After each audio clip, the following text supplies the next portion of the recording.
تو اعلیٰ اخلاق میں فائز ہوئی تو ان کی نقل میں کسی حد تک کہاں تک پہنچ سکتے ہیں، یہ آپ خود مشاہدہ کر سکتے ہیں کہ ہمارے بڑوں کے کیا اخلاق رہے، یعنی جو توڑیں، جو یعنی بالکل ایسا ہی ہے جس کے بالکل آخر ہو جائے بے اخلاقی کی، ان تک کے پاس جا رہے ہیں، چاہے وہ چھوٹے بھی ہیں، رشتے ختم انہوں نے کیے ہوئے ہیں لیکن ان کے پاس جا رہے ہیں کیونکہ وہ اخلاق کا نمونہ بنائے، وہ نبی کریم صلی اللہ علیہ وسلم کی سنتوں پہ عمل کر کے اخلاق کے اس درجے تک پہنچ گئے کہ پھر انہوں نے چھوٹوں کو بھی نہیں دیکھا، بد اخلاقی بھی کسی کی نہیں خاطر ملا اور ان کے پاس پہنچ گئے، اور جو تعلقات ٹوٹے ہوئے تھے، چھوڑا ہوا تھا برسوں سے، ان کے پاس پہنچ کے معافی تلافی کر کے. تو یہ سکھا رہے ہمیں کہ اپنے اخلاق بھی درست کر لو، بغیر اخلاق درست کیے ہوئے تو ہماری عبادات بھی درست نہیں ہو سکتی. ہمارے لوگوں نے کہا کہ یعنی وہ تو فرائض ہیں، کہاں فرائض اور کہاں اخلاق، یعنی اعلیٰ اخلاق بنانے کے لیے، اپنے عبادات کو درست کرنے کے لیے تمہیں اخلاق بھی درست کرنے پڑیں گے، اور وہ کہاں ہوں گے؟ صرف اللہ والوں کے پاس. ہماری ساری محنتیں، سارے دن کی تھکان، سارے دن کی جدوجہد وہ بیکار چلی جائے گی اگر ہمارے یہ ہم نے ان کو سنوارا نہیں کر، ہم اللہ والوں کے پاس نہیں بیٹھے گا. تو اتنی طاقت ہو رہی ہے کہ بڑے بڑے مشائخ، بڑے بڑے علماء کرام، بڑے بڑے اپنے جو جن کو بڑا بنایا، شیخ بنایا، ان کے پاس جا کے بیٹھ رہے ہیں، صرف اس لیے کہ وہاں سے سب سیکھنا ہے، اپنی حالتوں کو درست کرنا ہے، اپنے اخلاق درست کرنا ہے. اس کے نتیجے میں ہمارا رہن سہن، ہمارا حلیہ تک بدل جاتا ہے.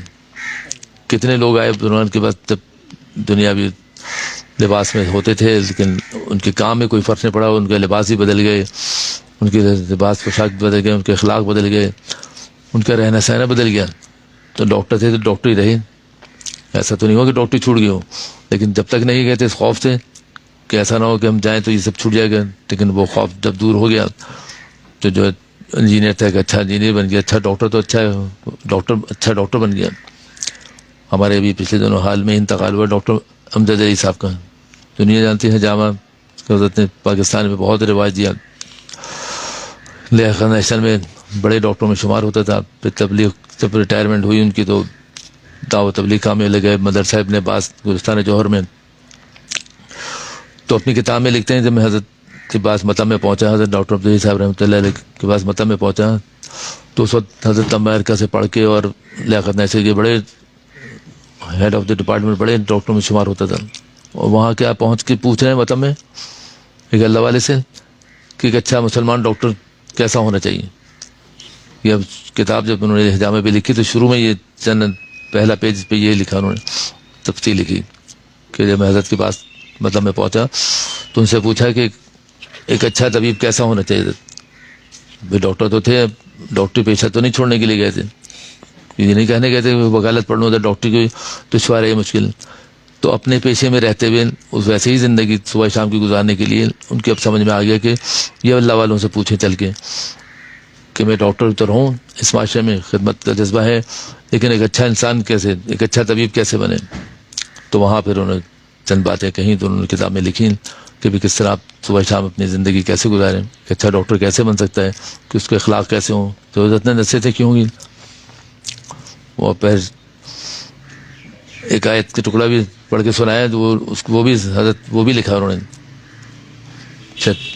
پہلے پارے کی کچھ چھوٹے سبحانک لا علم لنا. ہاں تو یہ حضرت کہا کہ یہ بھی کثرت سے پڑھو. تو اس کی تشریح بھی کری، اس کے پڑھ کے یہ آیت پڑھ کے سنائی ہو تو حضرت نے ڈاکٹر صاحب نے یہ اس کا بھی حوالہ دیا. تو یہ ہو رہا ہے بزرگان کے پاس جانے کا نتیجہ کہ کون کون ان کے پاس جا رہے ہیں. علماء مفتیان بھی آ رہے ہیں اللہ والوں کے پاس، ایک ڈاکٹر بھی آ رہے ہیں. تو ایک بات کرنے کے لیے سب آ رہے ہیں، ایک بات کو سیکھنے کے لیے آ رہے ہیں، ایک جگہ جمع ہو، ایک نقطے بھی جمع ہونے کے لیے آ رہے ہیں، وہ کہ اللہ سے رابطہ بڑھ جائے. ایک متقی پرہیزگار، تو پہلے سے متقی پرہیزگار بھی ہے، ایک اللہ والا بھی ہے، پڑھا بھی رہے، درس و تدریس بھی کر رہے ہیں، مدرسے میں بھی ہے. تو وہ بھی حضرات کے پاس اللہ والوں کو تلاش کر کے اپنے شیخ کو تلاش کر کے پہنچ رہے ہیں. اور ایک ڈاکٹر انجینئر بھی، کیونکہ راستہ کہاں جا رہے ہیں؟ نبی کریم سنتوں سے عمل کرتے ہوئے آخرت کی طرف جا رہے ہیں کہ آنکھ بند ہو جائے تو ہمارا شر کن کے ساتھ ہو، تو وہ پوچھنے کے لیے اللہ والوں کے پاس آ رہے ہیں. تو وہ کہاں کیا تلقین کر رہے ہیں کہ بھئی تمہاری زندگی ایسی ہو جائے تو تم کامیاب ہو. تم ایک عالم بن کے بھی کامیاب چلے جاؤ دنیا سے, تم ڈاکٹر بن کے بھی کامیاب چلے جاؤ, بس تم اللہ والوں کے پاس بیٹھ کے اللہ والے بن جاؤ.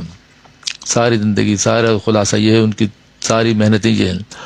ان کو کچھ نہیں چاہیے, ان کو کوئی لالچ نہیں, ان کو کوئی کسی قسم کی حاجت نہیں دنیا کی. وہ تو دنیا سے بیزار ہیں, یعنی وہ تو ان کے دل میں یہ بیٹھ چکا ہے کہ دنیا کو دل سے نکالنا ہے, اللہ کو دل میں.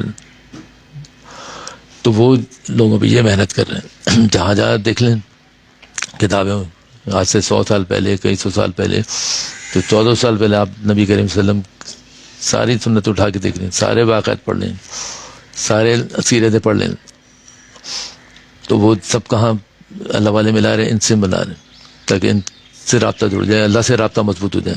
ہم 24 گھنٹے صبح سے شام تک رابطوں ہی کی تو آج کل کمی نہیں ہے.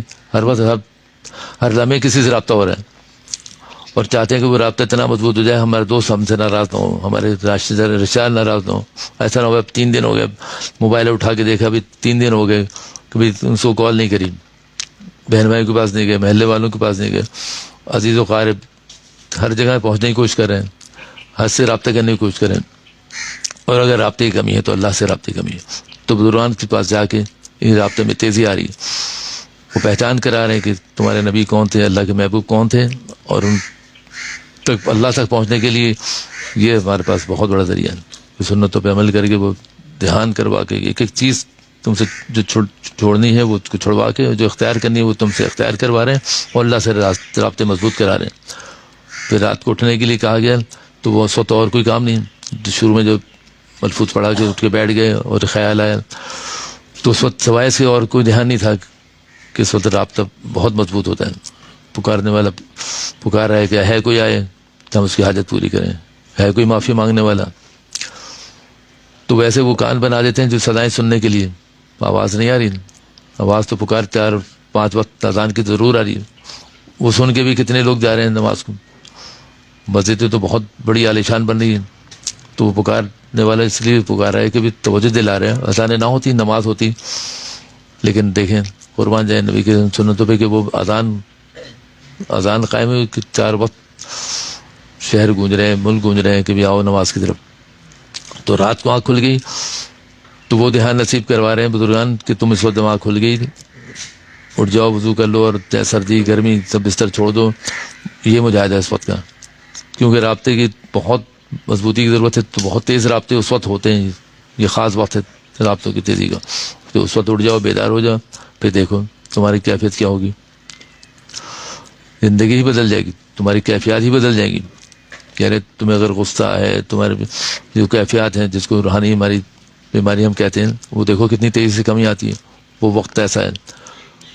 باوجود ذوف کے اکثر وقت ہمیں جب گھر میں بیٹھتے تھے بڑے دہراتے ہیں ہمارے تایا چچا وغیرہ کے, جو وہ عموماً بچوں کے سامنے بھی ذکر کرتے تھے تاکہ اس کی تلقین اور اہمیت ہو کہ بھی اٹھ گئی آنکھ کھل گئی. اب ان کا بھی آنکھ کھل گئی, اٹھ ہی گئے, چلو وضو کر لیتے ہیں. وضو کا کے بستر پہ پھر بیٹھ گئے تو اس بات کی شرم آئی چلو بھی وضو کر لی ہے تو 2 رکعت پڑھ ہی لیں اٹھ کے.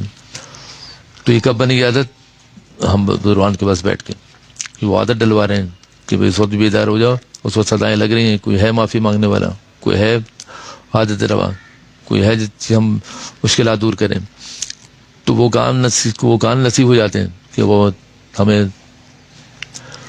سماعت اتنی تیز ہو جائے اس وقت کہ وہ ہمیں وہ سزائیں آنے لگیں. لیکن جب ہوگا کان کے پر جب وہ اس وقت کھلیں گے کان کہ جب ہم اللہ والوں کے پاس بیٹھیں گے.